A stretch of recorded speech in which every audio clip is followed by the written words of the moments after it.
Dans une interview accordée au Guardian, à l'occasion de la sortie de ses mémoires, qu'il a écrit pendant qu'il suivait une chimiothérapie, Sam Neill a révélé être atteint d'un cancer du sang.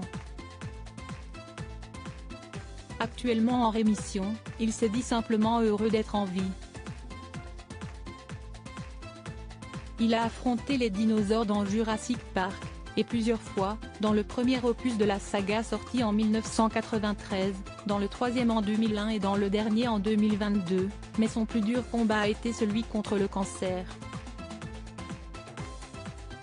Dans ses mémoires intitulées Did I Ever Tell You This? Comprendre, vous ai-je déjà dit ça, à paraître dans quelques jours, Sam Neill, aka professeur Alan Grant dans les films de Steven Spielberg, raconte avoir été diagnostiqué d'un cancer du sang de stade 3 en 2022. Et c'est pendant sa chimiothérapie, se pensant condamné, qu'il a écrit son livre. Le fait, je suis malade. Peut-être mourant. Je vais devoir accélérer, commence-t-il dans le premier chapitre.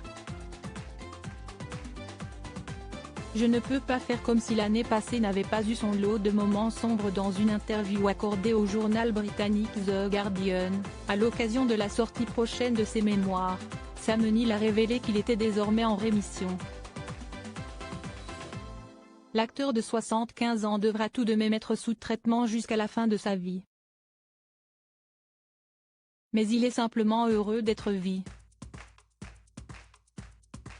Je ne peux pas faire comme si l'année passée n'avait pas eu son lot de moments sombres, a-t-il déclaré à propos de son combat contre la maladie, et d'ajouter, mais ces moments sombres font ressortir la lumière. Débarrassé du cancer, Sam Neill peut désormais se consacrer à de nouveaux projets. En 2022, on l'a vu dans Assassin's Club, dans la suite de Thor, Love and Thunder ainsi que dans le dernier volet de Jurassic Park, Le Monde d'après. Il va bientôt jouer dans une adaptation du roman de Liane Moriarty, Les pommes ne tombent jamais. Ce n'est pas un cancer qui va l'arrêter.